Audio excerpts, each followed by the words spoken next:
شریف میں خانہ کعبہ سے قریب ایک جگہ ہے، ایک غار ہے اونچائی پر، اور ایک غار ثور ہے جہاں پہ ہجرت کی شب حضور کائنات صلی اللہ تعالی علیہ وآلہ وسلم اس غار میں جا کر آپ نے رات اور دن قیام فرمایا۔ صدیق اکبر رضی اللہ تعالی عنہ کے ساتھ آپ وہاں پہ قیام پذیر تھے۔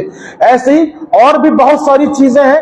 آپ دیکھیے بیان کیا جاتا ہے کہ عرب کی سرزمین پر آج بھی وہ پیڑ موجود ہے جو حضور کائنات صلی اللہ تعالی علیہ وسلم پر جس نے سلام پڑھا تھا اور سلام عرض کیا تھا، بیان کیا جاتا ہے کہ وہ درخت آج بھی موجود ہے۔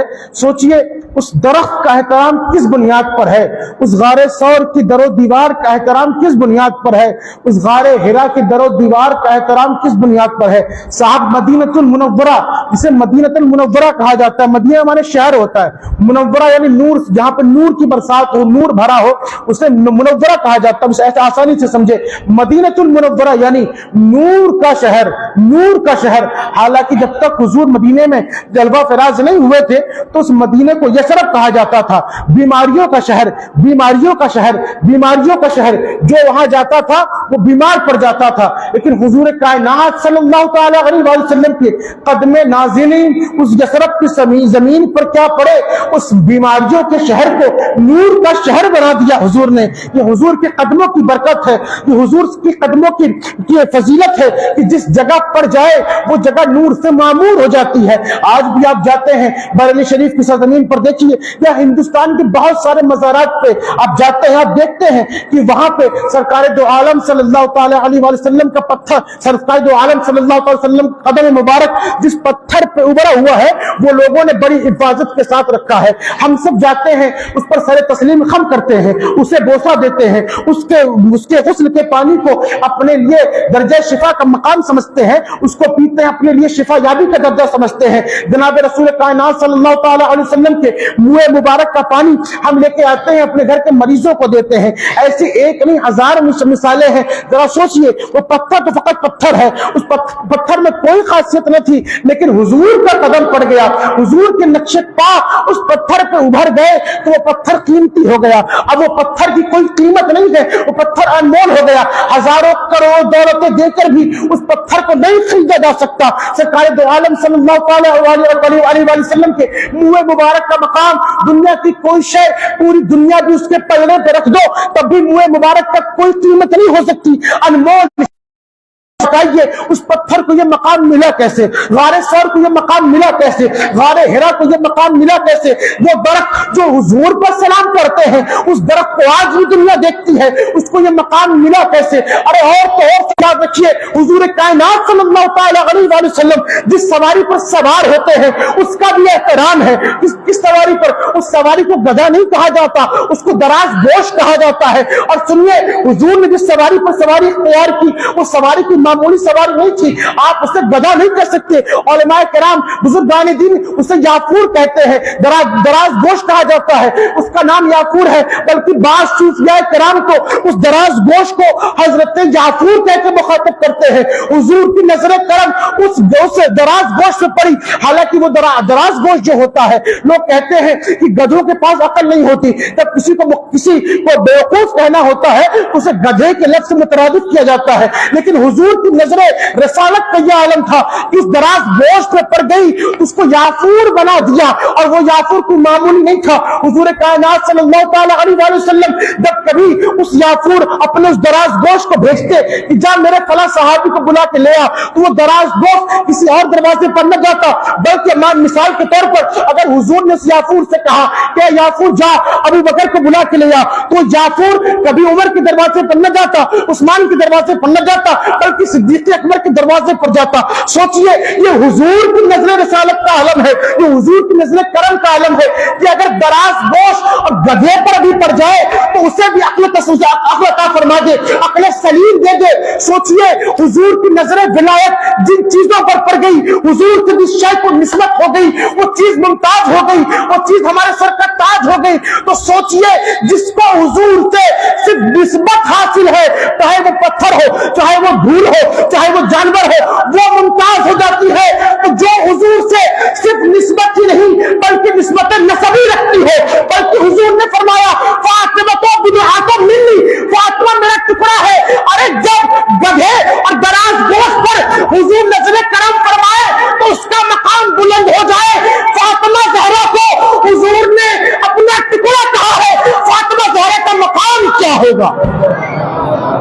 فاطمہ زہرا کا مقام کیا ہوگا؟ نسبتوں سے شے ممتاز ہوتی ہے. علماء فرماتے ہیں نا نسبتوں سے شے ممتاز ہوتی ہے.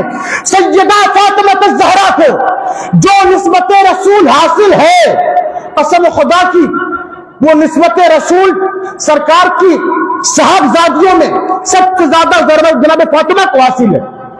یعنی وہ نسبت ایک تو نسبی نسبت ہے, دوسرا محبت. سرکار اب سب سے زیادہ محبت جناب فاطمہ زہرا سے فرماتے. اور یہ بات خود جناب عائشہ اے صدیقہ یہ بتائیں کہ سرکار گھر میں سب سے زیادہ محبت کس سے فرماتے تھے؟ کس سے فرماتے تھے؟ تو فرمایا فاطمہ سے. کہا میری مراد عورتوں میں تو فاطمہ ہو گئی, اور مردوں میں سرکار کس سے سب سے زیادہ محبت فرماتے تھے؟ کہا فاطمہ کے شوہر. یہ وہ کہہ رہی ہے جس کو امت میں فقیہہ ہونے کا درجہ حاصل ہے, مجتہدہ ہونے کا درجہ حاصل ہے. عائشہ جو زوجہ رسول بھی ہے اور بنت صدیق بھی ہے, یہ وہ عائشہ اللہ سمجھ جن کا مقام و مرتبہ بہت بلند ہے, جن کا مقام و مرتبہ اتنا بلند کہ سرکار دو عالم صلی اللہ تعالی علیہ وسلم ازواج میں جناب خدیجہ کے بعد سب سے زیادہ محبت حضرت عائشہ سے کرتے. صلی اللہ تعالی علیہ وسلم کی مراد کا نام ہے, ان کو راضی کرنے کا نام ہے. جو چاہتا ہے کہ حضور راضی ہو جائے اسے چاہیے کہ سب سے پہلے جناب فاطمہ زہرا کو راضی کر کے دکھائے. جناب فاطمہ زہرا مقام اتنا بلند اللہ سمجھ کہ میں نے پہلے کہا کہ جو مقام اللہ رب العزت نے کسی خاتون کو نہیں دیا وہ مقام جناب فاطمہ زہرا کو حاصل ہے. کون سا مقام؟ ایک مرتبہ حضور کائنات صلی اللہ تعالی علیہ وآلہ وسلم ارشاد فرما رہے تھے کہ اے عائشہ اے فاطمہ, بات چل رہی تھی جنت کی. جنت میں سب سے پہلے کون جائے گا؟ یہ تبصرہ ہوتے ہوتے جناب فاطمہ زہرا نے پوچھا یا رسول اللہ عورتوں میں جنت میں سب سے پہلے کون جائے گا؟ بات سمجھ میں آ رہی ہے پیچھے تک؟ عورتوں میں سب سے پہلے جنت میں کون جائے گا؟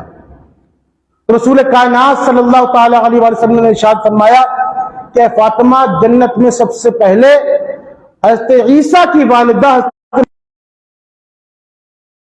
حضرت مریم کا بڑا مقام ہے. ایسا نہیں ہے کوئی, میں کسی کی توہین نہیں کرتا, اللہ نے حضرت مریم کو بڑا مقام دیا. ایک نبی کی والدہ ہے حضرت مریم, جناب عیسیٰ کی والدہ ہے, اور بہت پاکیزہ آپ حضرت مریم کا تذکرہ ملتا ہے, بڑا مقام آپ کو حاصل ہے. اب جب یہ بات جناب فاطمہ زہرا نے سنی تو حضرت فاطمہ رضی اللہ تعالی عنہا کا یہ خیال تھا کہ شاید جب میں یہ گفتگو پوچھوں گی, سوال پوچھوں گی حضور سے, تو حضور شاید میرا نام لیں گے, شاید میرا نام لیں گے کہ میں جنت سب سے پہلے جاؤں گی. تو جب حضور نے حضرت مریم کا نام لیا تو جناب فاطمہ زہرا نے سر نیچے کر لیا. حضور نے فرمایا فاطمہ کیا بات ہے؟ کہا یا رسول اللہ میں نے تو یہ سوچا تھا کہ آپ میرا نام لیں گے اور جنت میں سب سے پہلے مجھے داخل ہونے کی بشارت دیں گے. تو حضور نے فرمایا اے فاطمہ جنت میں تو سب سے پہلے مریم ہی جائے گی, لیکن ان کے جانے کا انداز الگ ہوگا. کہا یا رسول اللہ کیسے جائے گی؟ کہا جناب رسول کائنات صلی اللہ تعالی علیہ وسلم نے کہ اے فاطمہ سن لے, جنت میں سب سے پہلے مریم جائے گی, لیکن ایسے نہیں جائے گی. تو جس سواری پر سوار ہو کر جنت میں داخل ہوگی اس سواری کی نکیل, اس سواری کی لگام جناب مریم کے ہاتھ میں ہوگی. گویا جنت میں حضرت مریم جناب فاطمہ زہرا کی کنیز بن کے جائیں گی. سوچی جن کی کنیز کا یہ عالم ہے تو سیدہ فاطمہ زہرا کا عالم کیا ہوگا؟ اللہ سمجھ جناب فاطمہ زہرا. لیکن میں صرف فضائل مناقب پہ بات ختم نہیں کرنا چاہوں گا. فضائل مناقب جناب فاطمہ زہرا کے بہت کثیر ہیں, بہت کثیر ہیں. ان کی فضیلت ان کے مناقب نہیں بیان کیے جا سکتے, اب مجھ جیسا کم علم تو بالکل ہی نہیں بیان کر سکتا. جناب فاطمہ زہرا کا مقام بہت بلند ہے, ہم اسے کیا بیان کریں. اور 1 گھنٹے, آدھے گھنٹے, 2 گھنٹے کی بات نہیں ہے, بلکہ اگر بیان کرنے والے بیان کریں تو کہتے ہیں کہ شاید قیامت آ جائے لیکن جناب فاطمہ زہرا کے مناقب ختم نہیں ہوں گے. اللہ نے بڑا اونچا مقام دیا ہے فاطمہ زہرا کو.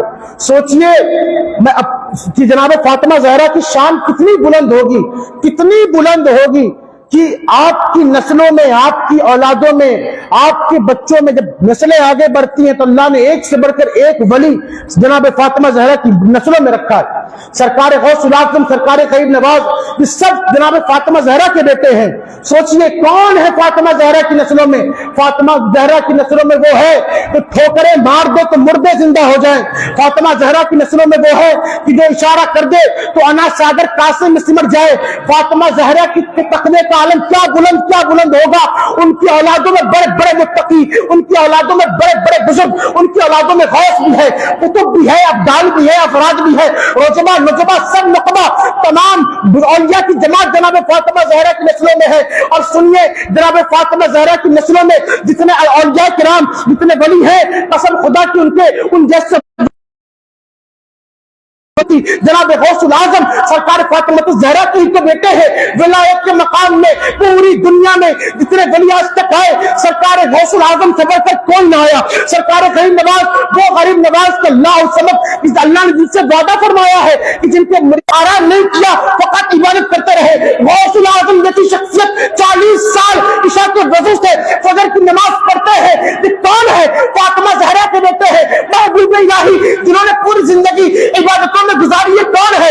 اشرف مخدوم اشرف سنان سے چلتے ہیں، ہندوستان تک پہنچے ہیں. یہ کون ہے؟ یہ فاطمہ زہرا کے بیٹے ہیں. ارے فاطمہ زہرا کے بیٹوں کے اندر اللہ نے جو تقویٰ رکھا ہے وہ تقویٰ کسی اور کے اندر نہیں. تاریخ سے ایک وقت میری دماغ میں آتا ہے، جناب فاطمہ زہرا کے بیٹوں میں جتنا جھوٹا رہنے کی قوت ہے، ایسی قوت کسی اور کے اندر نہیں. تاریخ کہتی ہے پاک پتن کی سرزمین پر ایک نوجوان اپنے مامی کی خدمت میں ہے. ماموں نے کہا کہ جا میرے مہمانوں کو کھانا کھلاتا رہا.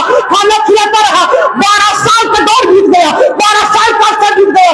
12 سال تک جو اپنے پیٹ کو پتھر سے باندھ کے رکھے، 12 سال تک جو بھوکے رہے، 12 سال تک جو اناج نہ کھائے، تو کوئی اور نہیں، فاطمہ کا بیٹا علاؤالدین صابر کلجری ہے. وہ کوئی اور نہیں، علاؤالدین صابر کلجری ہے. 12 سال تک ہے. کسی اور میں اتنی ہمت نہیں ہے. یہ خون فاطمہ کی ہی ناز ہے، یہ خون فاطمہ کا ہی صدقہ ہے کہ اگر کوئی دنیا میں برداشت کر سکتا ہے تو فاطمہ کی اولادیں ہی برداشت کر سکتی ہے. اب سوچئے جن کی اولادیں اتنی باکرامت کہ جو پھونک دے جناب صابر پاک کے بارے میں بار بار سنا ہے آپ نے نا. کسی نے کہا کہ دیے میں پھونک دیا، کسی نے کہا کہ اپنی انگلی میں پھونک دیا تو واپس سے آگ لگ گئی. سوچئے جن کے اندر یہ ولایت کا درجہ، وہ غوث الاعظم کا اللہ الصمد مقام مرتبہ کتنا بلند ہے، کتنا بلند. وہ غوث الاعظم فرماتے ہیں کہ جس کی اولاد نہیں ہو رہی تھی، بات آگے بڑھ جائے گی، میں مختصر میں عرض کرتا، اولاد نہیں ہو رہی ہے، آئے غوث الاعظم کی بارگاہ میں، سرکار اولاد نہیں ہے، بیٹا نہیں ہے. کہا اچھا، لو آنکھ بند کی، لوح محفوظ میں دیکھا غوث الاعظم نے، کہا اے شخص تیرے نصیب میں کوئی اولاد نہیں ہے، کوئی اولاد نہیں تیرے نصیب میں. کہا اے غوث الاعظم اگر نصیب میں اولاد ہوتی تو مل ہی جاتی، آپ کے پاس کیوں آتا؟ سرکار دعا فرما دے. کہا لوح محفوظ میں تیری قسمت میں اولاد نہیں لکھی. اللہ الصمد کون کہہ رہا ہے؟ غوث الاعظم فرما رہے ہیں کہ تیری قسمت میں اولاد نہیں لکھی. کہا غوث الاعظم آپ دعا فرما دے تو اولاد ہو سکتی ہے. سرکار غوث الاعظم اس کے جذبہ عشق کو دیکھ کر بہت خوش ہوئے اور جوش میں آئے. فرمایا اے شخص سن، تیری نسل میں تو کوئی اولاد نہیں، تیری پشت میں تو کوئی اولاد نہیں، لیکن اللہ نے میری پشت میں ایک باکرامت بیٹا رکھا ہے، ایک بہت بڑا بزرگ اور ولی صفت بیٹا رکھا ہے. میری پیٹھ سے پیٹھ لگا، میں اپنا وہ بیٹا تیری نسل منتخب کرتا ہوں، وہ ہوگا تیری نسل سے لیکن کہلائے گا میرا بیٹا، وہ کوئی اور نہیں. وہ بیٹا جب آگے پیدا ہوا تو اسی بیٹے کو شیخ محی الدین ابن عربی کے نام سے یاد کیا جاتا ہے. شیخ محی الدین ابن عربی کون ہے؟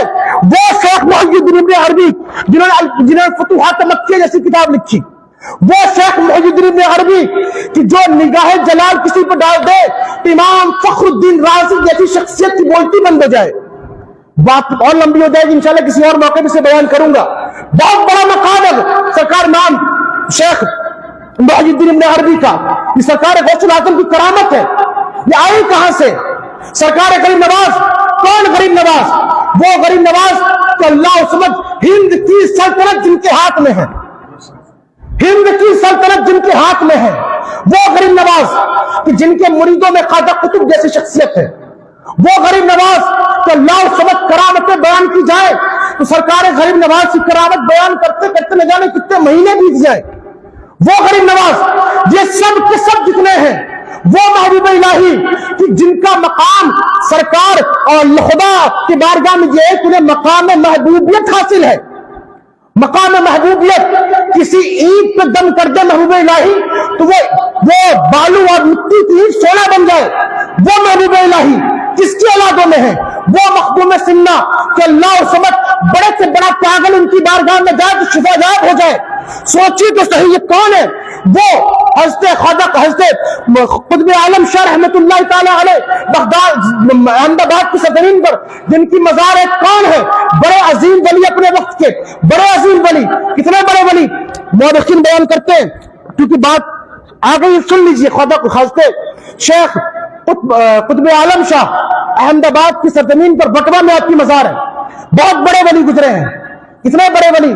ایک مرتبہ رات میں آپ آرام فرما رہے تھے، تہجد کے لیے اٹھے تو ایک کوئی چیز سامنے رکھی تھی، اندھیرا تھا، آپ اٹھے تو آپ کا پیر اس شے سے ٹکرا گیا اور بے ساختہ آپ کی زبان سے نکلا کہ لوہا ہے کہ لکڑی ہے کہ پتھر ہے کہ نہ جانے کیا ہے۔ عموماً میں اس طرح کی گفتگو بہت کم کرتا ہوں، لیکن میں بات آگے تو عرض کر دوں، کہا کہ لوہا ہے کہ لکڑی ہے کہ پتھر ہے کہ نہ جانے کیا ہے۔ یہ فقیر دیکھ کے آیا ہے، احمد آباد میں بٹوے میں آج بھی ان کی مزار کے قریب وہ چیز رکھی ہوئی ہے، آپ اسے دیکھیں گے تو آپ کو دیکھنے سے لگے گا کہ یہ شاید لکڑی ہے، چھوئیں گے تو محسوس ہوگا کہ شاید لوہا ہے، اٹھائیں گے تو لگے گا کتنا بھاری پتھر جیسا ہے، اور اس کا ایک حصہ ایسا بھی ہے کہ سمجھ میں نہیں آتا کہ اللہ یہ ہے کیا، یہ ہے کون، یہ کیا شے ہے۔ دیکھیے زبان میں تاثیر، فاطمہ کی آل کی زبان کی تاثیر بیان کر رہا ہوں۔ حضرت قطب عالم، ان کے بیٹے حضرت شاہ عالم درس حدیث دیا کرتے، ایک مرتبہ آپ بیمار پڑ گئے، درس حدیث نہ دے سکے، کچھ دنوں بعد لوٹے، جب آئے تو شاگردوں سے کہا کہ شاگردوں سبق سنانا شروع کرو، شاگردوں نے سبق سنایا تو جہاں سے آپ چھوڑ کے گئے تھے وہاں سے نہیں سنایا اور آگے سے پڑھنے لگے۔ حضرت شاہ عالم نے فرمایا کہ اے شاگردوں شاید تمہیں یاد نہیں کہ سبق یہاں سے نہیں یہاں سے ہے؟ کہا حضور یہ تو آپ نے فلاں دن پڑھایا تھا، یہ تو سبق گزر چکا۔ کہا نہیں سبق تو یہیں سے ہے۔ کہا نہیں حضور آپ پڑھا گئے۔ کہا میں کب پڑھایا، میں تو بیمار تھا، میں تو علیل تھا، میں تو اتنے دن تک آیا ہی نہیں۔ شاگرد حیران ہو گئے، شاگرد حیران ہو گئے کہ یہ کیا کہہ رہے ہیں کہ آپ آئے نہیں، آپ آئے نہیں، سرکار آپ تو روز آئے ہیں، آپ نے روز ہمیں درس حدیث دیا ہے۔ اب حضرت شاہ عالم شاہ پریشان ہوئے کہ یہ کیا ماجرا ہوا، میں تو آیا نہیں، میں تو بیمار تھا، کس نے درس دیا ہی نہیں۔ آپ نے مراقبہ کیا، اللہ الصمد، مراقبہ کیا تو کیا دیکھتے ہیں کہ جناب رسول کائنات صلی اللہ تعالی علیہ وآلہ وسلم حضرت شاہ عالم کی غیر موجودگی میں جس تخت پہ حضرت شاہ عالم بیٹھتے ہیں اسی تخت پہ جلوہ فراز ہوتے اور ان کے شاگردوں کو درس حدیث دیا کرتے۔ میں ان شاگردوں کی قسمت پہ ناز کروں کہ جو حدیث بھی سنتے ہیں تو صاحب حدیث سے سنا انہوں نے۔ حضرت شاہ عالم شاہ نے جیسی مراقبے سے دیکھا کہ حضور تشریف لائے، آپ فوراً تخت سے نیچے اترے اور سجدہ شکر ادا کیا اور اس تخت کو ٹنگا دیا گیا۔ جن لوگوں نے احمد آباد میں زیارت کی ہے اس مزار کی، وہاں دیکھا ہوگا کہ آج بھی وہ تخت وہاں پہ ٹنگا ہوا ہے۔ اس کی فضیلت صوفیہ لکھتے ہیں کہ اگر کسی کی کوئی حاجت وہ پوری نہ ہوتی ہو تو اس تخت جو مسجد میں ٹنگا ہوا، مسجد کے اتر کی جانب وہ تخت لگا ہے، اس تخت کے نیچے 2 رکعت نماز نفل پڑھ کر حضور صدقے میں دعا کرے تو اللہ اس دعا کو قبول فرما لیتا ہے۔ یہ جناب فاطمہ زہرا کی آل کی فضیلت بیان کر رہا ہوں، ایک نہیں، ابھی تو بہت کچھ بچا ہے، بہت ساری باتیں بچی ہیں ابھی اس میں۔ رسول کائنات صلی اللہ تعالی علیہ وآلہ وسلم کے صدقے سے جناب فاطمہ زہرا کی آل میں بڑی فضیلت ہے، بڑی فضیلت ہے۔ تو جب جن کی آل میں اتنی فضیلت ہے تو فاطمہ زہرا کا مقام کیا ہوگا؟ سر غوث العظم اور غریب نواز کا یہ عالم ہے تو غریب نواز اور غوث العظم کی والدہ کا عالم کیا ہوگا؟ اللہ الصمد۔ لیکن یہ ان کی زندگی کا جو میں نے بیان کیا فضائل و مناقب کی بہت کثیر ہے۔ ایک حصہ جناب فاطمہ زہرا کی زندگی کا وہ ہے جسے ہم سیرت سے دیکھتے ہیں۔ جناب فاطمہ زہرا کی صورت بھی بے مثال، سیرت بھی بے مثال، آپ کے فضائل مناقب بھی بہت کثرت کے ساتھ۔ جناب فاطمہ زہرا کی سیرت جیسی کسی اور خاتون کی سیرت نہیں، اللہ الصمد۔ اب یہاں سے بہت کام کی گفتگو ہے، بڑی آسانی، بڑی ذوق سے اور دل و دماغ کو حاضر کر کے سنیے گا۔ حضرت فاطمہ زہرا کے تعلق سے حضرت عائشہ فرماتی ہیں کہ وہ دیکھنے میں، چلنے میں، بولنے میں، سخاوت میں حضور کائنات صلی اللہ تعالی علیہ وآلہ وسلم کی بڑی مشابہت رکھتی تھی، بڑی مشابہت رکھتی تھی۔ حضور کائنات صلی اللہ تعالی علیہ وآلہ وسلم کی بارگاہ میں کوئی اگر حاضر ہوتا تو حضور اسے کبھی منع نہیں فرماتے تھے۔ یہی حال جناب فاطمہ زہرا کا بھی تھا۔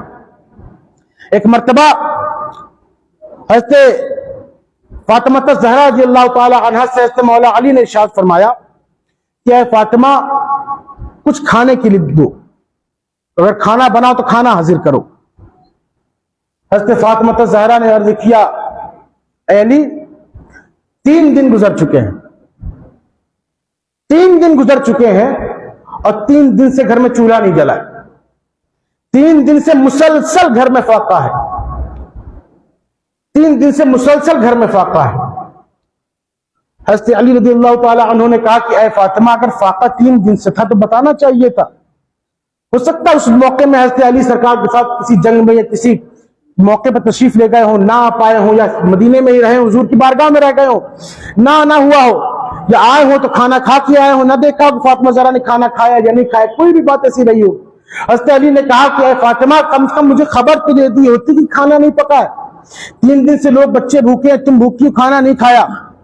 یہ فاطمہ زہرا کی سیرت ہے کہ 3 دن کا فاقہ ہے۔ میں کسی ایک وقت کا یا ناشتے کا یا دوپہر کے کھانے کی بات نہیں کر رہا، میں 3 دن کے بارے میں بات کر رہا ہوں۔ یہاں اگر میری مائیں بہنیں بھی سن رہی ہیں اس بات کو اور ان کے کانوں تک میری آواز پہنچتی ہو تو اپنے آپ کو کنیز فاطمہ بنانے کی کوشش کرنا۔ زبان پر شکوہ نہیں آنا چاہیے، شکوہ نہیں آنا چاہیے، شکایت نہیں ہونی چاہیے۔ فاطمہ زہرا کی سیرت یہ بیان کرتی ہے کہ اپنے شوہر سے کبھی شکایت نہیں کی جاتی۔ اور جناب فاطمہ نے جب اتنا سنا تو کہا کہ اے علی میں آپ سے شکایت کیسے کر سکتی ہوں جب میرے نبی اور میرے والد مجھے اپنے گھر سے آپ کے گھر کو رخصت کر رہے تھے، اس وقت نبی نے ارشاد فرمایا تھا کہ اے فاطمہ میرے علی سے کوئی شے مانگنا نہیں، اے فاطمہ میرے علی سے کوئی شے مانگنا نہیں۔ کہا کیوں بابا اپنے آپ کے علی سے کوئی شے کیوں نہیں مانگنا؟ کہا کہ میرے علی سے کوئی شے نہیں مانگنا اس لیے کہ اگر تم ان سے کوئی چیز مانگو گی اس وقت علی اگر اس شے تمہیں دلا نہ سکے تو علی کو شرمندگی ہوگی، علی کو تکلیف ہوگی، اور میں نہیں چاہتا کہ علی کو کوئی ذرہ برابر بھی تکلیف ہو یا ذرہ برابر بھی شرمندگی ہو۔ جناب فاطمہ نے کہا کہ میرے والد نے مجھے یہ وصیت فرمائی ہے، یہ نصیحت فرمائی ہے، اس لیے میں نے آپ سے کوئی شے نہیں مانگی۔ حضرت علی باہر نکل آئے، کس لیے؟ کہ شاید کوئی کام آ جائے۔ اگر میں اسے عام زبان میں کہوں تو حضرت علی اس لیے باہر نکلے کہ شاید کوئی مزدوری مل جائے۔ یہاں پہ ایک بات نوجوانوں کے لیے بھی ہے، لوگ یہ سوچتے ہیں کہ ہم بہت بڑے ہیں، ہم نے یہ حاصل کر لیا، ہم یہاں تک پڑھائی کر چکے، ہمارے باپ ایسے، ہمارے دادا ایسے، ہمارا گھر ایسا، ہمارا خاندان ایسا، ہم یہ کام نہیں کر سکتے، وہ کام نہیں کر سکتے۔ حضرت علی رضی اللہ تعالی عنہ جن کے بارے میں انشاءاللہ کل میں بیان کروں گا، کون علی؟ انا دار الحکمہ وعلی بابها، انا دار العلم وعلی بابها، من کنت مولاہ فہذا علی مولا۔ یہ کون علی ہے؟ کون علی؟ یہ وہ علی ہے کہ حضور فرماتے ہیں کہ اگر میں حکمت کا شہر ہوں، علی شہر کا دروازہ، میں علم کا شہر ہوں، علی شہر کا دروازہ، جس کا میں مولا اس کا علی مولا۔ سنیے یہ علی کون ہے؟ یہ علی وہ ہے قسم خدا کی جس کی طاقت کا عالم یہ ہے کہ جس کے فضائل و مراقب کا عالم یہ ہے کہ بڑے بڑے جرت مند اور بڑے بڑے بہادر جس کے سامنے ہیچ ہو جائے، ختم ہو جائے، تباہ ہو جائے، اس کو علی کہا جاتا ہے۔ علی کا مقام بہت بلند ہے، اتنا بلند کہ پرانی کتابوں میں جناب علی رضی اللہ تعالی عنہ کا تذکرہ ملتا ہوتا ہے, بڑا اونچا مقام ہے علی کا. لیکن آئیے ذرا دیکھیے, سیرت دیکھیے, سیرت بیان کرتے ہیں. اور سنو, میرا تو عقیدہ ہے, ایمان ہے کہ اگر مولا علی چاہ لیتے اور دعا کر دیتے رب کی بارگاہ میں کہ اے اللہ تو نے اپنے موسیٰ پر منہ سلوہ اتارا ہے, اسی نے اپنے موسیٰ پر منہ سلوہ اتارا ہے, اور ہم تیرے محبوب کی امتی بھی ہے, محبوب کا داماد بھی ہوں, محبوب کا بھائی بھی ہوں, مولا میں تیرے محبوب کا گھر والا ہوں, مولا تو موسیٰ کے صدقے اگر منہ سلوہ اتار سکتا ہے تو محمد رسول اللہ کے صدقے آسمان سے نعمتیں بھی اتار سکتا ہے.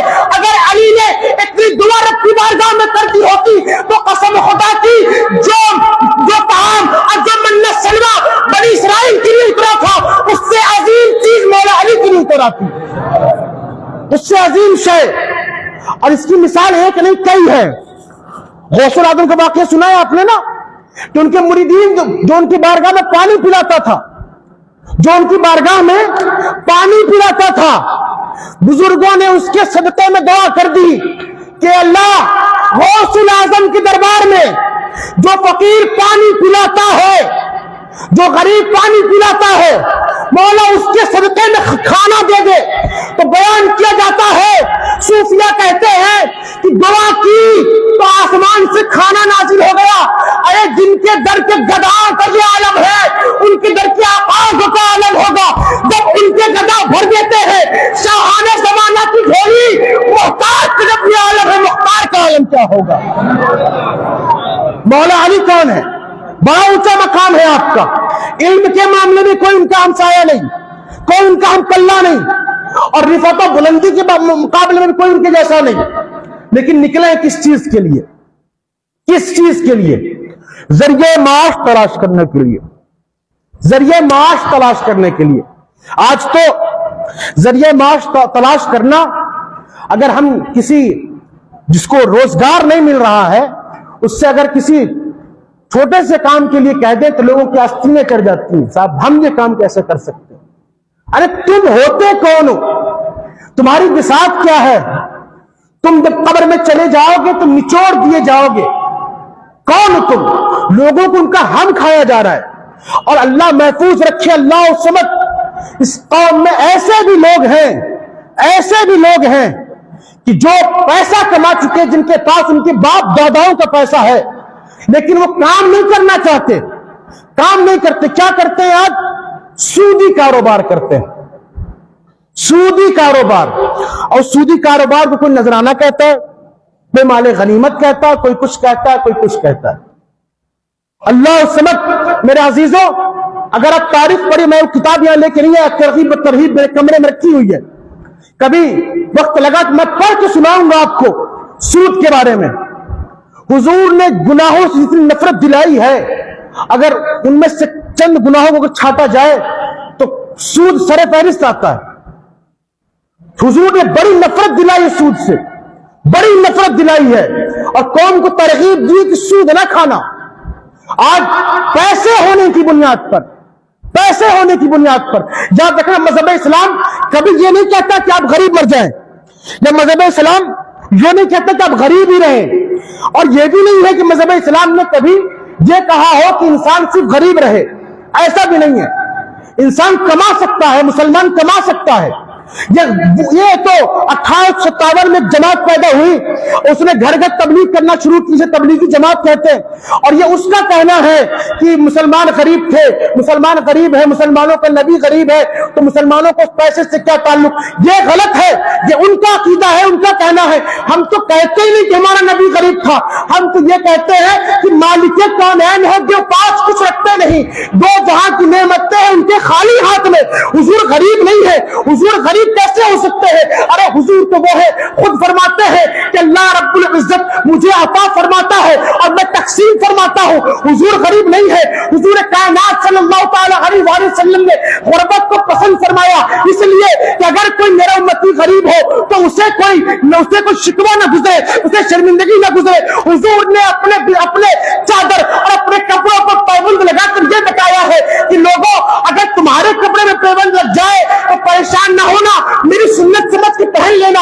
لیکن اگر کبھی تمہیں میسر آئے, اللہ نواز دے, تو پھر اچھے کپڑے بھی پہننا. حضور کی زندگی میں اگر پیوند لگے ہوئے کپڑے ہیں تو 27 اونٹ دے کر ایک لباس خریدنے کی بھی حدیث آتی ہے.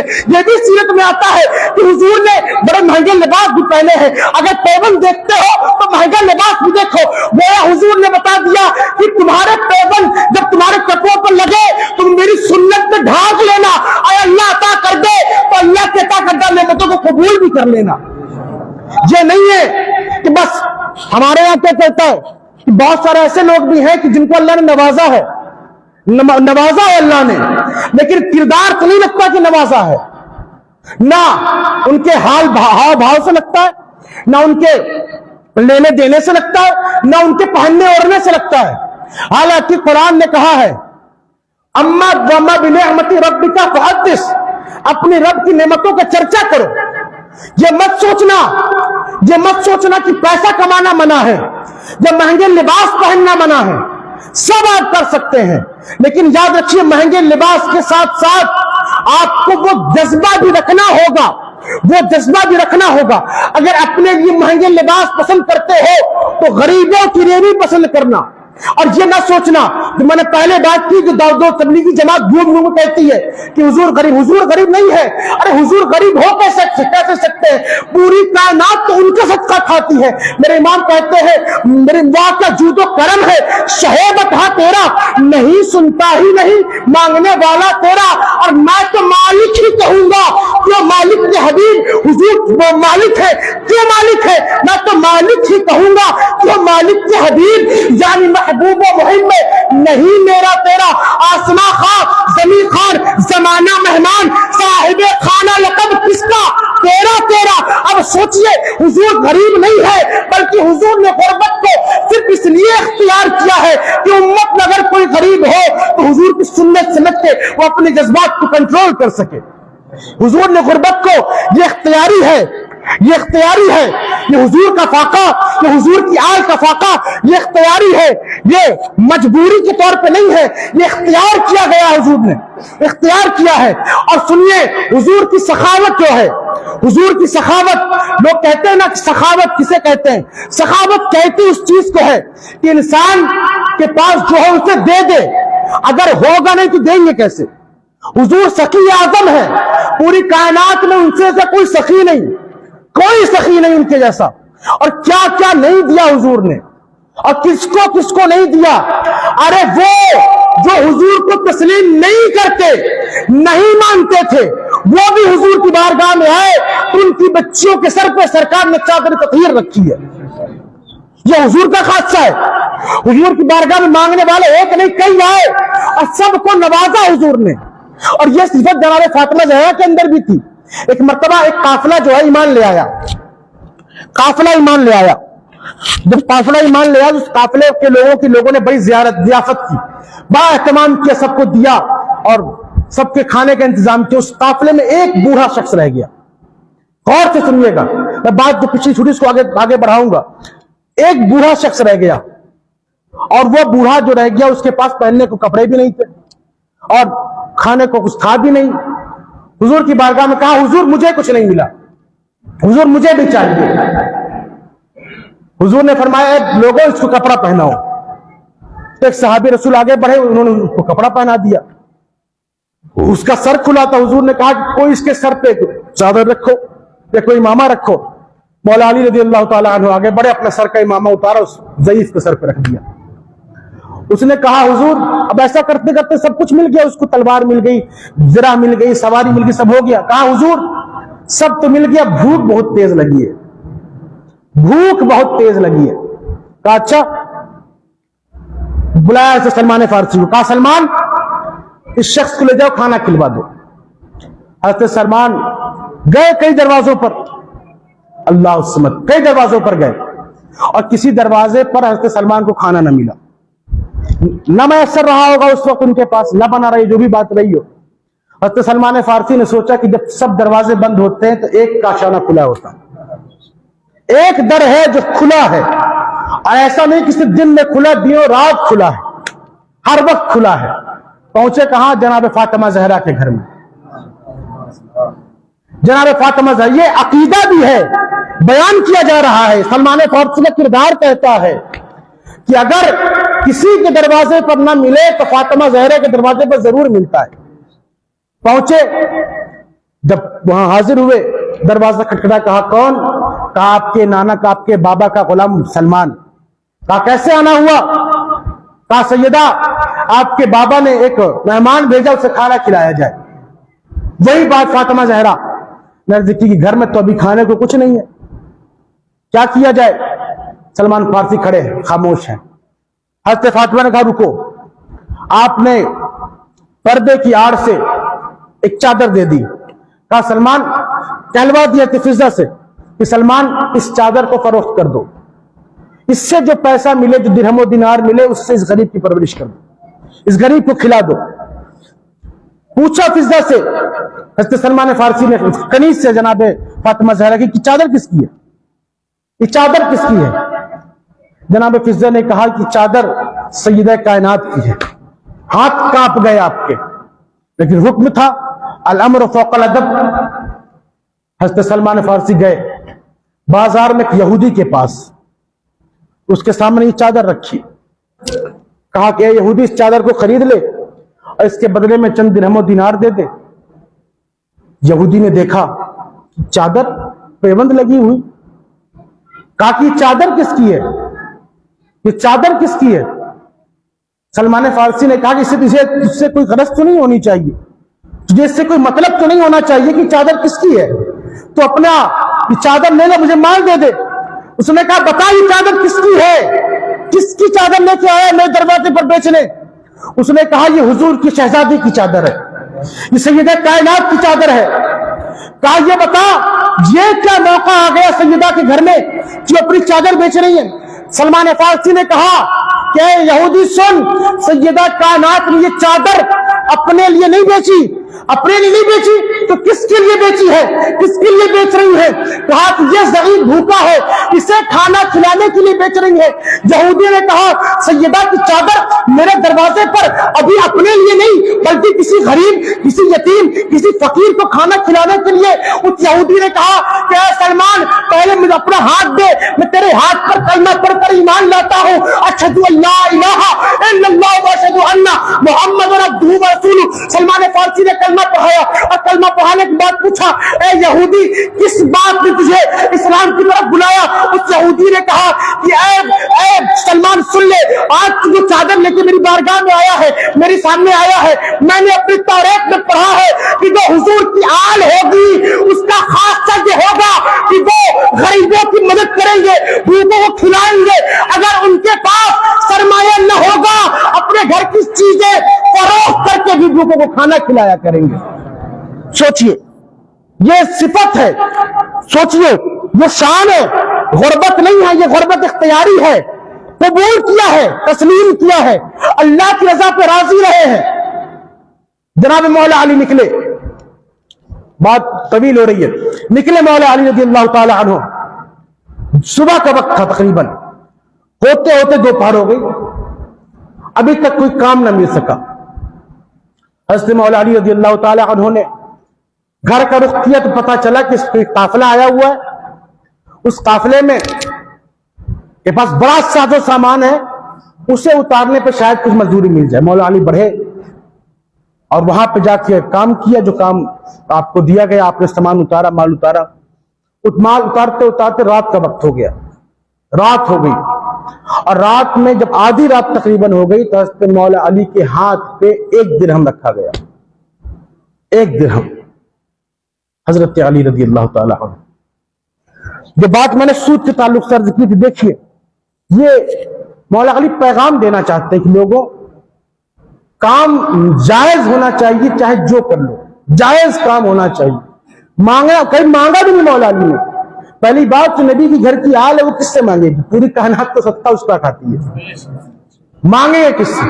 دوسری بات مانگنے کا مزاج بھی نہیں، مزاج تو دینے کا ہے، مزاج تو سخاوت کا ہے. لیکن بات اگر کام کی ہو رہی ہے تو جائز کام.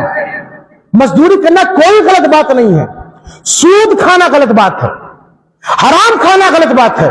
اور جو سود کھاتے نذرانے کے نام پر، مال غنیمت کے نام پر، اور سوچتے کہ بڑا مال اکٹھا کر لیا ہم نے، جہاں تکنا حضور کائنات صلی اللہ تعالی علیہ وسلم نے فرمایا ہے کہ سود کھانا، اگر کسی نے سود کا ایک لقمہ بھی کھایا، سود کا ایک لقمہ کہہ رہا ہوں، میں کپڑے کی بات نہیں کر رہا، پیٹ بھر کھانے کی بات نہیں کر رہا، ایک لقمے کی بات کر رہا ہوں. فرماتے حضور کہ جس نے سود کا ایک لقمہ کھایا ہے، اللہ رب العزت اسے وہ سزا دے گا جو سزا استغفر اللہ العیاذ باللہ 36 مرتبہ اپنی ماں سے زنا کرنے پر اللہ دے گا. جو عذاب 36 مرتبہ اپنی ماں سے زنا کرنے والا اٹھائے گا، وہ عذاب وہ سود کا ایک لقمہ کھانے والا اٹھائے گا. اللہ سمجھ. اور کسی روایت میں تو 70 تک کا ذکر آتا ہے. سوچئے کتنا دردناک اور کتنا رذیل یہ گناہ ہے، کتنا رذیل ہے. لیکن میرے قوم کے لوگ اسی میں ملوث ہیں. یہ بیماری پہلے نہیں تھی، یہ بیماری تو دیکھ کے آئی ہے لوگوں کے اندر. کیسے دیکھ کے آئی ہے؟ امیر بننے کا شوق. میں نے پہلے کہا میں امیر بننے کے خلاف نہیں، لیکن امیر ویسا بنو جیسے رئیس کے جیسی دولت جناب عثمان غنی کے پاس تھی. یہ دولت جو ہے نا، دولت عثمان جو ہے، یہ آپ کو وہ مقام عطا فرمائے گی، وہ مقام دولت عثمان کی وجہ سے. دولت عثمان کیا ہے؟ دولت عثمان صرف کمانا نہیں، رائے خدا میں خرچ بھی کرنا ہے. دولت عثمان کیا ہے؟ کہ جائز کمائی سے کمانا، اور جتنی برکت اس کمائی میں ہے یہ سود میں نہیں ہے. اور سنو سود کھانے والوں، میں کوئی بددعا نہیں دے رہا، اور میں بددعا دوں گا بھی تو کیا دوں گا. تو جو سود کھاتے ہیں ان کے لیے تو حضور نے گناہ بتا دیا کتنا سخت گناہ ہے. جو سود کھاتا ہے نذرانے کے نام پہ، پروفٹ کے نام پہ، زائد کے نام پر، یا مال غنیمت کے نام پر، کسی نام پر سود کھاتا ہے، اگر وہ سود کھا رہا ہے تو یاد رکھنا وہ سود نکل جائے گا ایک دن وہ. اور جس انداز میں وہ نکلے گا، میں نے اپنی آنکھوں سے اپنے اس کم عمر کے اندر بڑے سے بڑے سود خوروں کو تباہ ہوتے ہوئے دیکھا ہے، عرش سے فرش پر اور فرش سے زمین کے اندر زمین دوز ہوتے ہوئے دیکھا ہے. ابن حجر مکی فرماتے ہیں کہ میں نے شب قدر کیا ہے؟ شب قدر وہ شب ہے کہ جس شب میں اللہ بڑے بڑے گنہگاروں کو، خاطیوں کو، پاپیوں کو معاف فرما دیتا ہے. بڑے بڑے گنہگار اس شب معاف کر دی جاتے ہیں نا. ابن حجر مکی فرماتے ہیں کہ میں کچھ سود خوروں کی قبروں سے گزرا تو شب قدر کی شب بھی انہیں اپنی قبر کے اندر آہو بکا کرتے ہوئے پایا، عذاب میں ملوث پایا. یہ میں نہیں کہتا، ایک بزرگ نے کہا ہے. ابن حجر مکی فرماتے ہیں کتنا بڑا دردناک گناہ ہے یہ. اور ہمارے یہاں تو کچھ باتیں نہیں، سب صحیح ہے، چل رہا ہے. اور یاد رکھیے گا، سود اگر لینا گناہ ہے تو سود دینا بھی گناہ ہے. سود کے لیے فرمایا گیا کہ سود لینے والا، دینے والا، اس کے دستاویز لکھنے والا سب کے سب گنہگار ہوں گے. ہماری قوم میں اس چیز کا کوئی مجاز ہی نہیں ہے. دوسروں سے دیکھ کے سیکھ رہے ہیں.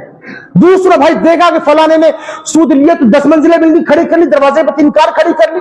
ارے لعنت ہو اس کار پر جو حرام کمائی سے آتی ہو، لعنت ہو اس بلڈنگ پر جو بلڈنگ حرام کمائی سے آتی ہے. ہم حضور کے غلام ہیں. ارے حضور پر یقین رکھو. ارے حضور کی بارگاہ میں اگر مشرک آ جائے تو حضور اسے دے دیتے ہیں، کیا تمہیں نہیں دیں گے؟ لیکن ہاں ضروری ہے کہ مانگنے والا مضبوط ہو، مانگنے کا طریقہ ہو.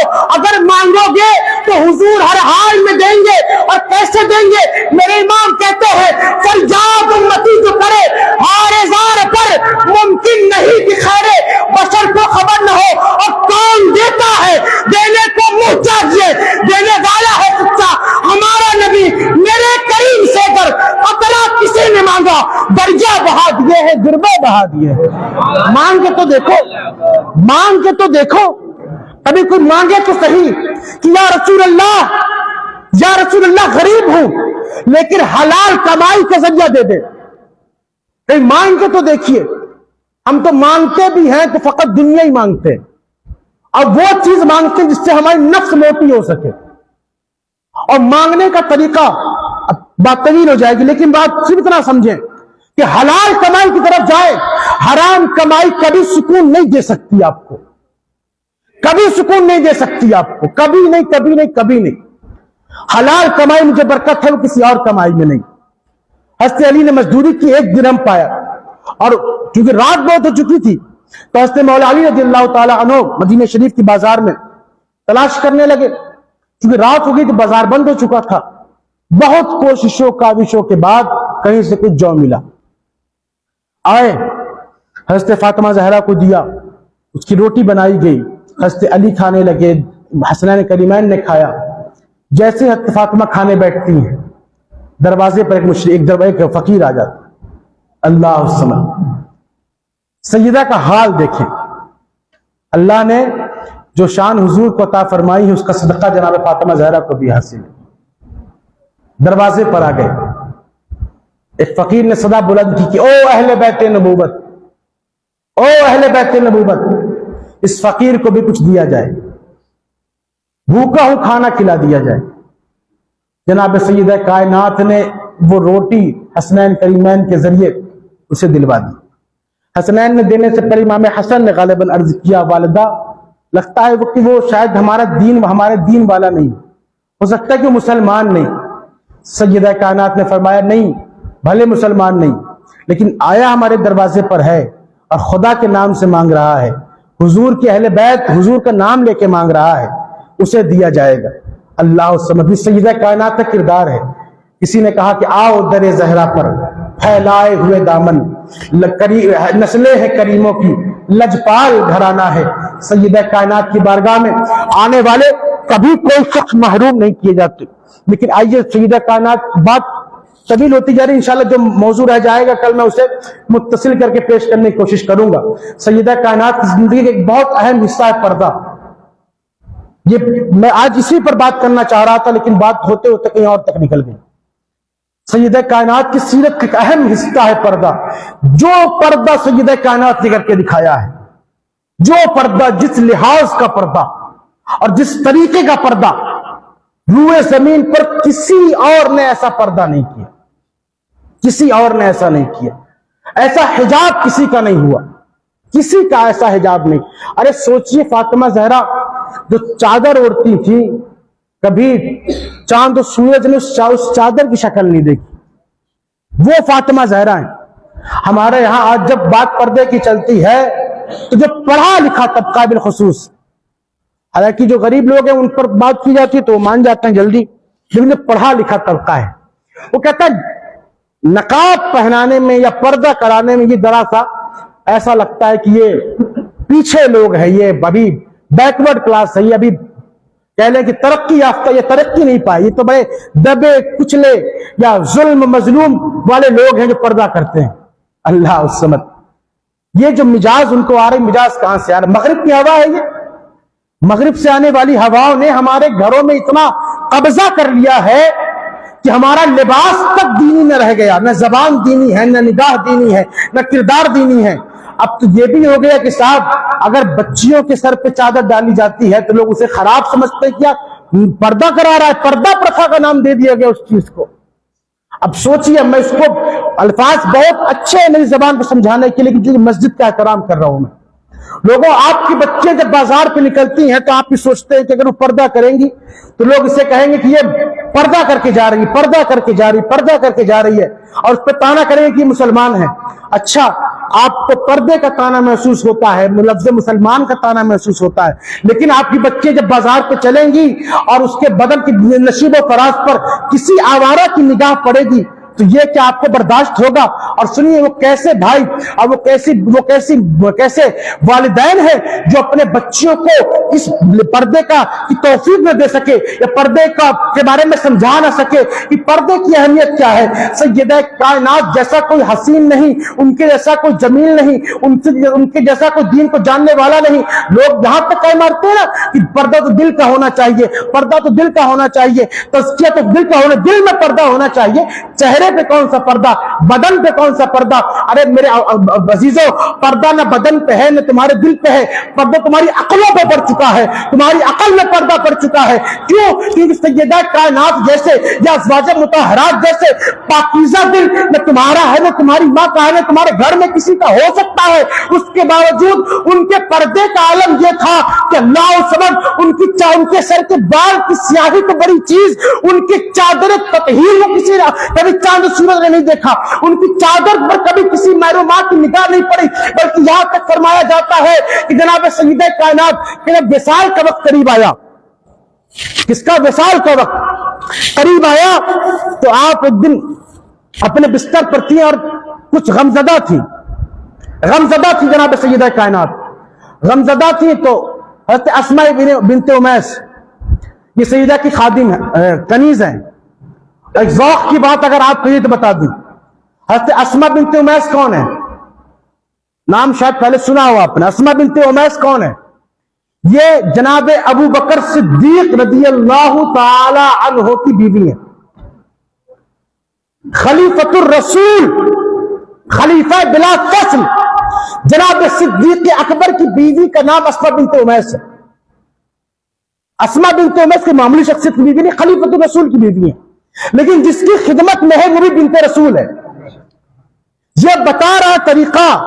اور ایک بات اور ذوق کی سنیے, جب حضرت اسماء بنت امیس نے گفتگو کی کہ اے سیدہ کیا بات ہو گئی, تکلیف کیا ہے آپ کو, کیوں آپ غمزدہ ہیں, تو حضرت فاطمہ زہرا نے فرمایا کہ اے اسماء, مجھے اس بات کا خدشہ ہے کہ جب کسی شخص کو کفن دیا جاتا ہے, مرنے کے بعد اسے کفن دیا جاتا ہے, تو کفن اس کے جسم پر لپٹ جاتا ہے, تو اس سے یہ مظاہر ہو جاتا ہے کہ یہ انسان موٹا ہے یا پتلا, سمجھ میں آنے لگتا ہے, جسم کے نشیب و فراز سمجھ میں آنے لگتے ہیں. سیدہ فرماتی ہیں حالانکہ کپڑا کفن کی طرح موٹا ہوتا ہے کہ بہت سی چیزیں ڈھکا ہوتا ہے, لیکن کفن کا مسئلے کے بارے میں سیدہ فرماتی, پردہ کسے کہتے ہیں, پردے کی فکر کتنی ہونی چاہیے. ہماری بچیاں تو سرے بازار لوگوں کی آنکھ کا مذاق بنی ہوئی ہیں, اور ہمارے کردار کے اندر کوئی اور ہمارے ایمان کے اندر کوئی بات پیدا نہیں ہوتی, ہماری رگیں نہیں کھولتی. اور میں ان بچیوں سے بھی کہنا چاہتا ہوں جو پردے کو غلط سمجھتی ہیں, یاد رکھنا پردہ کرنا کوئی غلط طریقہ نہیں ہے, فاطمہ کی کنیزوں کا طریقہ ہے. اور جو فاطمہ کی کنیزوں کا مقام بہت بلند ہے, فاطمہ کی کنیز ہی ہوئی ہے تو اللہ نے مقام یہ دیا کہ ولیوں میں رابعہ بصریہ بنا دیا گیا. یہ فاطمہ کنیزی تو ہے اور کون ہے, بڑا بلند مقام ہے. حضرت اسماء بنت امیس سے کہا حضرت فاطمہ نے کہ اے اسماء, مجھے ایسا محسوس ہوتا ہے کہ مجھے کفن دیا جائے گا, تو میں نے دیکھا ہے کہ کفن بدن سے لپٹتا ہے تو یہ معلوم ہو جاتا ہے کہ یہ میت جو ہے کسی موٹے کی ہے یا کسی پتلے کی ہے. میں ادب کے لحاظ میں عرض کر رہا ہوں, میں نہیں چاہتی کہ مرنے کے بعد, وصال کرنے کے بعد, رخصتی کے بعد میرے جسم پر یا میرے کفن پر بھی کسی کی نگاہ پڑے. سمجھ رہے, کفن پر بھی کسی کی نگاہ پڑے. تو حضرت اسماء بنت امیس کہتی ہیں کہ جب میں حضرت جعفر طیار کے گھر میں تھی. اچھا یہ بھی ایک بات دیکھیے, میں نے کہا نا میں بات عرض کروں گا. حضرت اسماء بنت امیس کون ہے؟ حضرت اسماء بنت امیس میں نے پہلے بتایا کہ جناب ابو بکر صدیق کی بیوی ہیں, جناب ابو بکر صدیق کی بیوی ہیں. اور یہ بیوہ کس کی ہے؟ حضرت جعفر طیار کی. بات شاید سن نہیں رہے آپ, جعفر طیار کی بیوہ ہیں. جعفر طیار کون ہے؟ مولا علی کے بڑے بھائی جعفر طیار ہے. یعنی جنگ موتا میں جب جعفر طیار کو درجہ شہادت حاصل ہوا اور آپ شہید ہو گئے, تو آپ کی بیوہ حضرت اسماء بنت امیس نے جو اپنے لیے شوہر پسند کیا وہ شوہر جناب صدیق اکبر ہے. اب یہاں سے ایک بات اور سمجھ میں آتی ہے. آج دو یہ چھاتی پیٹ پیٹ کے, سینہ پیٹ پیٹ کے تہران و ایران والے کہتے ہیں کہ ابو بکر ایسے, ابو بکر ایسے, ابو بکر ایسے. میں کہتا ہوں جعفر طیار کے گھر میں اگر ابو بکر کے بارے میں برائی کی جاتی, ابو بکر کے بارے میں خلاف بات کی جاتی, تو جعفر طیار کی بیوہ اپنے لیے کبھی بھی ابو بکر کو پسند نہ کرتی.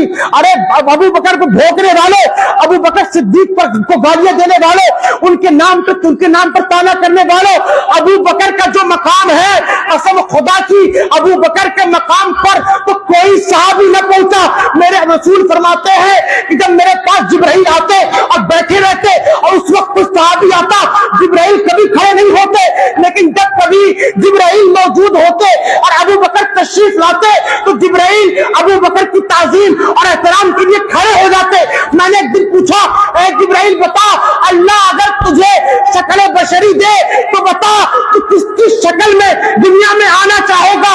جبرائیل نے بے ساختہ کہا، یا رسول اللہ، اگر اللہ مجھے انسان بنائے گا تو میں آپ کے ابو بکر کی شکل اختیار کرنا چاہوں گا۔ یہ مقام صدیقی ہے، یہ مقام صدیق اکبر ہے۔ یہ کون کہہ رہا ہے؟ یہ وہ کہہ رہا ہے جو فرشتوں کا امام ہے۔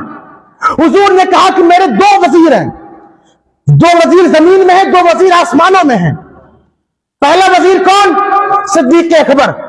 دوسرا وزیر کون؟ کہا عمر فاروق۔ سرکار آسمان میں کون؟ کہا جبریل و میکائیل۔ یہ اللہ کے رسول کے وزیر ہیں۔ اور سنو ایک بات اور، جو چھاتی پیٹتے پیٹتے رہو ان کے نام پر، لیکن یاد رکھنا حضور نے اپنا وزیر کہا، اور وزیر کب تک وزیر ہوتا ہے؟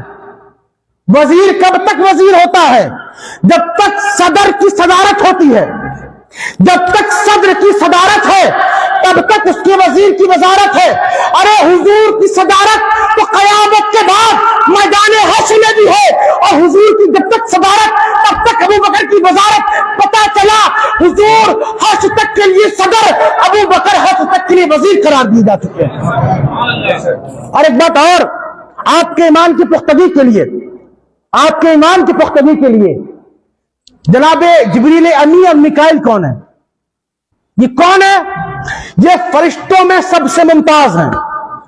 حضور نے ارشاد فرمایا ہے کہ اللہ نے میرے لیے انتخاب فرمایا میرے صحابیوں کا، میرے صحابی جو ہے اس کا انتخاب میرے رب نے فرمایا ہے، یعنی جتنے صحابی حضور کے ہیں اس سب کا انتخاب رب نے فرمایا۔ اور اللہ نے جب سب کا انتخاب فرمایا تو حضور کے لیے اچھی چیزوں کا انتخاب فرمایا۔ ہمیشہ ہر چیز حضور کے لیے اچھی دی گئی، حضور کو بہتر و برتر دی گئی حضور کو۔ اسی لیے جب وزارت کی بات آئی تو اللہ نے آسمانوں میں دو وزیر بنائے۔ کون وزیر پہلے ہوئے؟ سرکار کی جبرائیل، دوسرے وزیر میکائیل، اور دونوں تمام فرشتوں میں سب سے اعلیٰ، سب سے افضل ذات جناب جبریل امین کی فرشتوں میں، اس کے بعد حضرت میکائیل کی۔ پتا چلا کہ اللہ رب العزت نے جو فرشتوں میں سب سے ممتاز، سب سے بہتر، سب سے بڑا، سب سے افضل تھا، اس کو حضور کی وزارت عطا فرمائی بلا تشبیہ بلا تمثیل۔ زمین پر بھی جب اللہ نے اپنے حضور کو وزیر عطا فرمائے ہیں تو وزیر عام نہیں دیا، جب آسمان میں عطا فرمائے تو جبریل و میکائیل تو سب سے افضل تھے، اور جو زمین میں عطا فرمائے ابو بکر عمر عطا فرمائے۔ کیوں؟ کیونکہ روئے زمین میں امتیوں میں سب سے بلند مقام اگر کسی کا ہے تو پہلے ابو بکر کا ہے، بعد میں عمر فاروق اعظم کا ہے۔ پہلے ابو بکر صدیق ہے، پھر عمر فاروق ہے۔ یہ دونوں شیخین کی عظمت بلند ہے، اور یہ حضور کے سب سے قریبی حضور کے وزیر قرار دیے گئے۔ تو بات حضرت اسماء بنت امیس کی، وہ کہتی ہیں کہ میں نے پہلا نکاح سے جعفر تجار سے ہوا تھا، تو فرماتی ہیں اے فاطمہ زہرا، جب میں علی کی بھابھی تھی، یعنی جعفر تجار کی زوجہ تھی، تو میں نے ہجرت حبشہ کی تھی۔ اسلام میں دو ہجرتیں ہوئی شروع میں، ایک ہجرت حبشہ، ایک ہجرت مدینہ۔ تو جنہوں نے ہجرت حبشہ کی ہے، اسماء بنت امیس نے فرماتی ہیں کہ میں نے ہجرت حبشہ کی تھی، تو میں حبشہ پہنچی تو کیا دیکھتی ہوں کہ وہاں پہ جب کسی عورت کا وصال ہو جاتا ہے، کسی عورت کا انتقال ہو جاتا ہے، تو اسے جب کفن دے دیا جاتا ہے تو جس چارپائی میں اسے لے کے چلتے ہیں، اس چارپائی کے چاروں کونوں میں ڈنڈی باندھ دی جاتی ہے، ایک چھڑی باندھ دی جاتی ہے، پھر اس کے اوپر کپڑے ڈال دیے جاتے ہیں، جس طریقے جس سے معلوم چلتا ہے کہ اس عورت کا پردہ ہو جاتا ہے، اور کوئی اس کے نشیب و فراز کو سمجھ نہیں پاتا، اس کی جسامت کے بارے میں جان نہیں پاتا۔ حضرت فاطمہ زہرا آرام فرما رہی تھی، اٹھ کے بیٹھ گئی، کہا اے اسماء بنت امیس، تجھے قسم ہے اللہ رب العزت کی کہ میرے وصال کے بعد، میری رخصتی کے بعد اگر میرا جنازہ کوئی تیار کرے گا تو وہ تو ہوگی۔ کیوں؟ پردے سے اتنی محبت۔ میرا عزیز و زمانہ چاہتا ہے کہ ہمارے بچیوں کے چہروں سے پردے کھینچ لیے جائیں، کیونکہ زمانہ دیکھ رہا ہے کہ جب ہماری گھر کی بچیاں برہنہ باہر نکل رہی ہیں تو مسلمانوں کے گھر کی بچیاں باپردہ کیوں ہوں؟ یہ سازش کے تحت، ایک پلاننگ کے تحت تمہیں پھنسانے کی، دین چھیننے کی، دین سے دور کرنے کی کوشش ہو رہی ہے۔ اگر سنبھال سکتے تو اب بھی سنبھال سکو، آج بھی وقت ہے تمہارے پاس کہ اپنے بچیوں کو پردہ سکھاؤ، پردہ سکھاؤ۔ جناب فاطمہ زہرا کا جب وصال ہوا تو حضرت اسماء بنت امیس نے انہیں جو ہے تو وہ ان کا کفن تیار کیا، اس انداز میں لے کے گئے۔ اسماء بنت امیس کے بارے میں ایک آخری بات اور سن لیجئے، کیونکہ بات یہ آخری، اب اس سے آگے بات نہیں بڑھاؤں گا انشاءاللہ۔ جو موضوع میرا آج تک رہ گیا ہے میں اس کو کل حضرت مولا علی کے ذکر ساتھ ضم کر کے آپ کی بارگاہ میں پیش کروں گا۔ حضرت اسماء بنت امیس یہ پہلے جعفر طیار کی بیوی ہوئی، پھر جب ان کا وصال ہو گیا تو حضرت ابو بکر صدیق کے نکاح میں آئی۔ جب حضرت ابو بکر صدیق کا وصال ہو گیا، آپ کا جب وصال ہو گیا حضرت اسماء بنت امیس کے شوہر صدیق اکبر رضی اللہ تعالیٰ عنہ کا، تو حضرت اسماء بنت امیس نے ایک نکاح اور کیا۔ وہ نکاح کس سے کیا؟ وہ نکاح حضرت علی المرتضی رضی اللہ تعالیٰ عنہ سے کیا۔ حضرت علی رضی اللہ تعالیٰ عنہ سے وہ نکاح ہوا حضرت اسماء بنت امیس کا۔ ایک بات جو بالکل واضح ہو گئی یہاں پر کہ اگر جعفر طیار اور خانوادے بنو ہاشم کے گھر میں صدیق اکبر کی برائی ہوتی، ان کے بارے میں تبرہ بکا جاتا یا ان کے تعلق سے کوئی خراب بات ہوئی ہوتی، تو اسماء بنت امیس کبھی بھی اپنے شوہر کے دشمن سے شادی نہ کرتی۔